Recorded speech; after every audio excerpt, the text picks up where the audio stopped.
What is check balance and reload in Chipotle gift cards? Hi everyone, I'm here to assist you today. Without any delay, let's jump right in.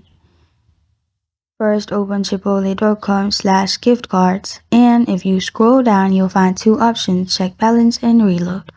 If you click on check balance, it will lead you to this page. Here, check balance, you will need to add your information of your gift card, which is 16-digit gift card number and your email address.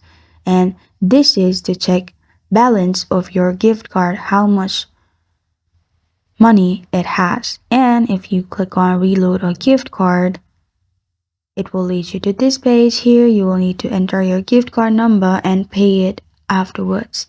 And reloading is simply adding more money to your gift card. And this is the simple explanation of both of them. And this is check balance and reload in Chipotle gift cards.